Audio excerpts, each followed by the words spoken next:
बोले मैया हम तो शंख चक्र गदा पद्म इसलिए लेके आए, एक मामा कंस जन्म लेते ही मार देता है, इसका वध कर देंगे। ठाकुर जी ने अपनी 2 भुजा अंतर ध्यान कर ली, कौस्तुभ मणि अंतर ध्यान कर ली, और बताएं आज हरि देखे नंगम नंगा, सब वस्त्र उतार करके देखो। यमुना जी जैसे ही ऊपर आने लगी, ठाकुर जी बोले अरे देखना आ रही है ससुर जी चल लेंगे, उठी उठी आ रही है ऊपर को। अरे वसुदेव जी नेक तो लज्जा कर ले। बोले आप चरण दे दो। ठाकुर जी ने पलना वो सूप में से अपना चरण बाहर निकाला, अपनी चाचा की बहन देवकी का विवाह कंस ने वसुदेव जी के साथ किया। और जैसे ही विवाह हुआ, विवाह करके इतना उसको प्रेम बढ़ा, अपने आप ही विदा करने जा रहा था, तभी आकाशवाणी होगी, देवताओं ने कह दिया, बोले कि जिस बहन को तुम विदा करने जा रहे हो इसी का 8वां गर्भ तुम्हारा काल होगा कंस। मृत्यु की बात पता चलते ही कंस ने जिस बहन को विदा करने जा रहा है, जिस बहन का कन्यादान किया, उसी के केश पकड़ लिए, तलवार निकाल करके जैसे ही वध करने लगा, वसुदेव जी ने चरण पकड़े,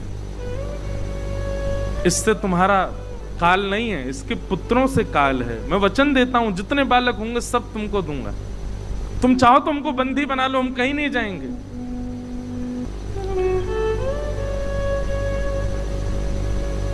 कंस ने कहा मुझे आपकी बात पर भरोसा है, वचन दीजिए जितने बालक होंगे सब मुझे देंगे आप।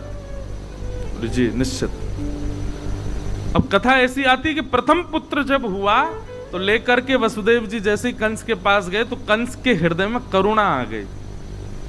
कंस बोला अरे मेरा भांजा है, मेरी बहन का बेटा है और पहला बालक है, इसको आप रख लो। मेरा शत्रु तो 8वां बालक है, इससे मुझे भय नहीं है, इसको ले जाओ। तो जैसे ही वसुदेव जी ले जाने लगे, अच्छा देखो देवता जरूरी ऐसा नहीं है सारे काम अच्छे ही अच्छे करते हैं, कभी कभी बिगाड़ते भी हैं कामों को। देवताओं ने कहा, बोले नारद जी कंस की बुद्धि तो हमको सुधरी सुधरी सी दिखाई दे रही है, और कहीं कंस सुधर गया तो भगवान अपना आना स्थगित ना कर दें, आप जाके इसकी बुद्धि बिगाड़ो। और नारद जी ने आकर के कंस से कहा, बोले अरे तुमने पहले बालक को क्यों छोड़ दिया? बोले 8वां बालक काल है ना। बोले कि पहले से 8वां कोई भी मार सकता है तुमको। कंस की बुद्धि बिगड़ गई महाराज, 6 बालकों को कंस ने मार दिया और 7वें बालक के रूप में स्वयं श्री बलराम जी महाराज पधारे। आप शेषनाग के अवतार हैं। आपका आगमन जैसे ही हुआ, भगवान ने योग माया, जिन्हें हम देवी भद्रकाली आदि आदि रूपों से नाम जानते हैं, इनको ही माया कहते हैं, योग माया। योग माया को भगवान ने आज्ञा की कि हमारे मां के गर्भ में जो 7वां बालक है ये शेषनाग हैं, इनको स्थान स्थिरित करो। और 7वां बालक जो है कुछ माह देवकी मैया के गर्भ में रहने के बाद रोहिणी मैया के गर्भ में स्थगित हो गया, और कंस को यह समाचार मिला कि 7वां बालक तो गर्भ में ही नष्ट हो गया। अब आ रहे हैं 8वें बालक। कंस ने महाराज सेना बढ़ा दी, ताले बढ़ा दिए, सब व्यवस्था कर दी, कहीं से भी बच के भागने ना पाए।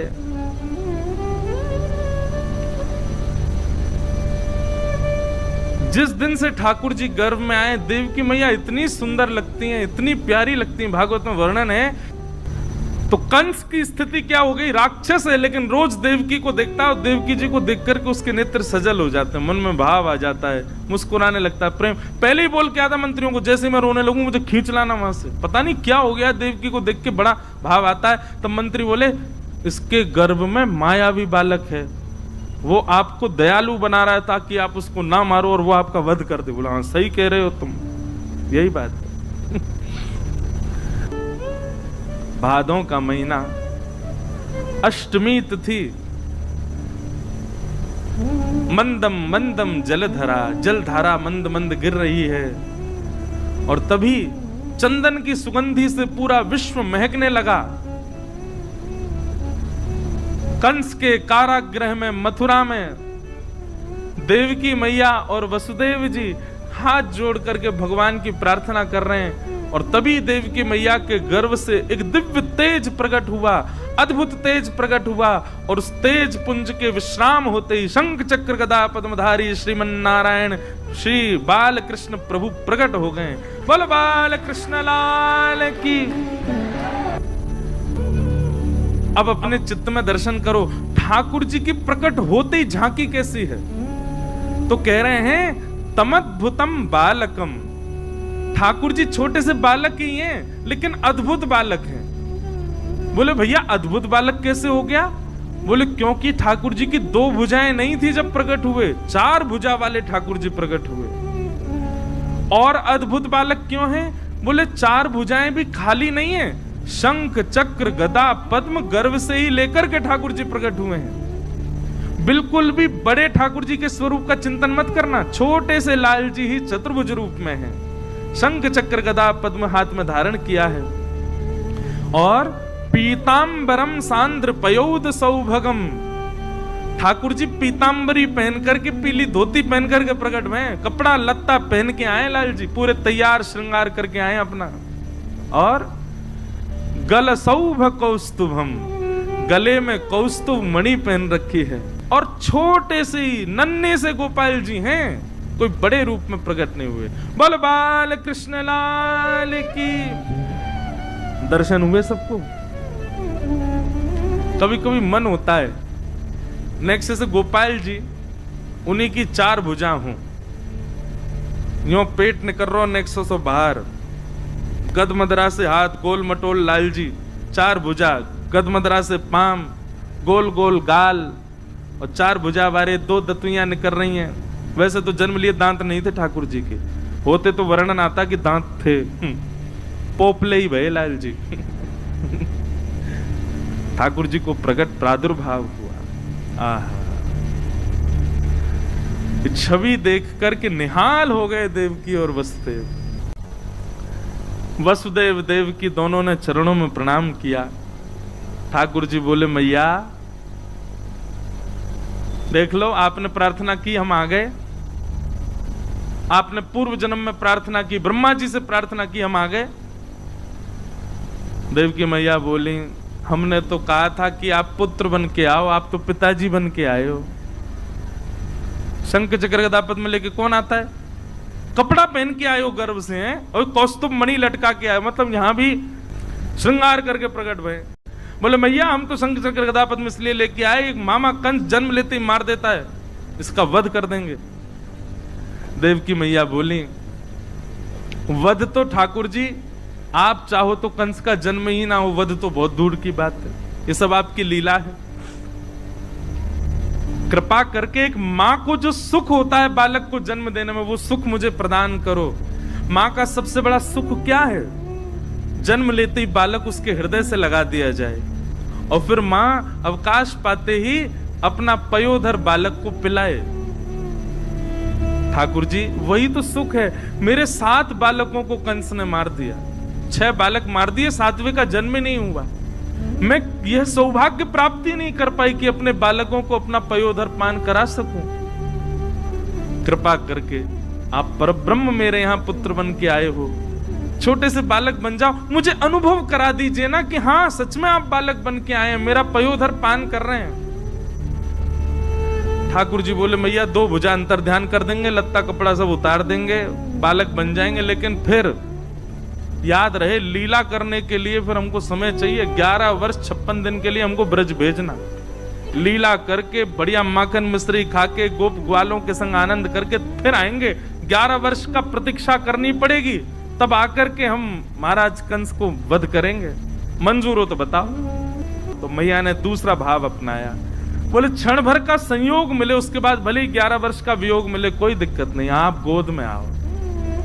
ठाकुर जी ने अपनी 2 भुजा अंतर ध्यान कर ली, कौस्तुभ मणि अंतर ध्यान कर ली, और बताएं आज हरि देखे नंगम नंगा, सब वस्त्र उतार करके देखो खुद ही लेट गए, और लेट करके दोनों भुजा और हाथ उठा के रोने लगे। बन गए बालक। देव की मैया ने अब जन्म लेकर के और अब तक का जो बीच का जितना भी भाव था ठाकुर जी ने अपनी माया से सब अंतर ध्यान कर दिया, मैया को याद ही नहीं है। मैया को लगा अभी अभी बालक प्रकट हुआ है, तुरंत अपनी गोद में लेकर के अपने पयोधर का पान कराया। बहुत रुदन किया देव की मैया ने। ठाकुर जी ने पहले ही आज्ञा कर दी थी कि हमको ब्रज ले जाना। वसुदेव जी ने पूछा कैसे लेके जाना? बोले जैसे ही हम बालक बने, ये सूप है इसमें हमको बिठा देना, लेकर के सीधे ब्रज चलना। तो वसुदेव जी बोले इतने सारे सैनिक, ताले लगे हैं, कैसे लेके जाऊंगा? ठाकुर जी बोले मेरी शरण ग्रहण कर लो, बंधन छोड़ने की जिम्मेवारी मेरी।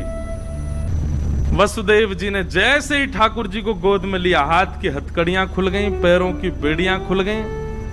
ठाकुर जी को सूप में बैठा करके जैसे सिर पर धारण किया, चट चट चट सारे ताले खुल गए, सैनिक गहरी नींद में सोए हैं। भगवान बोले सारे बंधन खुल गए, लेके चलो हमको। और वसुदेव जी धीमी चाल से ठाकुर जी को लेकर के चल रहे हैं महाराज। आहा, जैसे ही ठाकुर जी बाहर पधारे मथुरा के कारागृह से, आकाश में देवता खड़े होकर के भगवान का दर्शन करें और देवताओं ने स्तुति गाई। सत्यमृतम सत्य परम त्रिसत्यम सत्यश्च योनिम निहितम च सत्ये सत्यस्य सत्यामृत सत्य नेत्रम सत्यात्मकम त्वाम शरणम प्रपन्ना। महाराज भागवत में तो इतना सुंदर वर्णन है कि आज हिंसक जीव भी आपस में मित्र हो गए। शेर भी दौड़ रहा है ठाकुर जी के दर्शन करने के लिए, हिरन भी दौड़ रहा है। तभी हिरन ने आकर के एक लात मारी शेर में, पीछे हट मैं पहले करूंगा। शेर बोला मानता नहीं, तेरा मेरा ब्रेकफास्ट है तू।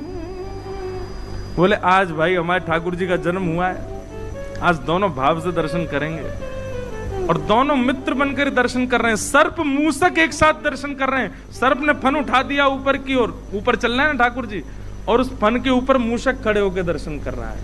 आज सबको ऐसा लग रहा है कि कोई हमारा शत्रु नहीं है। जिस दिन ठाकुर जी प्रकट हुए उस दिन ऐसी स्थिति हो गई, ऐसा स्वभाव हो गया। मंदम मंदम जलधारा गिर रही थी, तभी शेषनाग आए और पीछे से छतरी बना करके ठाकुर जी के पीछे चलने लगे। वसुदेव जी को इन सब भावों का अनुभव नहीं, वो तो ऐसे भाव साम्राज्य में चले, उनको पता ही नहीं चल रहा क्या हो रहा है। गोकुल जाने के लिए देखा बीच में यमुना जी, आज यमुना जी में समुद्र की तरह उफान भर रही हैं। सारी नदियां हैं आज वृंदावन में। जैसे ही जाने लगे वसुदेव जी, यमुना जी ने विचार किया हमारे पतिदेव आए हैं, पैर तो छू लें। यमुना जी जैसे ही ऊपर आने लगी, ठाकुर जी बोले अरे देखना आ रही है ससुर जी चल लेंगे, उठी उठी आ रही है ऊपर को। अरे वसुदेव जी नेक तो लज्जा कर ले। बोले आप चरण दे दो। ठाकुर जी ने पलना वो सूप में से अपना चरण बाहर निकाला। यमुना जी ने एक हिलोर भर करके चरण स्पर्श किया और मार्ग प्रदान कर दिया। वसुदेव जी चलते जा रहे हैं। गोकुल पहुंचे। वसुदेव जी जैसे ही पहुंचे, लाली को लेकर के वसुदेव जी वहां से मथुरा को प्रस्थान कर गए। मथुरा जाकर के जैसे ही पहुंचे, बालिका ने रोना प्रारंभ किया। कंस की निद्रा खुल गई। आकर के उसने बालिका को जैसे ही पटका, अष्टभुजी देवी भद्रकाली प्रकट हो गई। विंध्यवासिनी मैया विंध्याचल में विराजमान है, भगवान की बहन है वो। उन्होंने कंस को बताया कि भाई तुम्हारे शत्रु ने तो ब्रजमंडल में जन्म ले लिया है।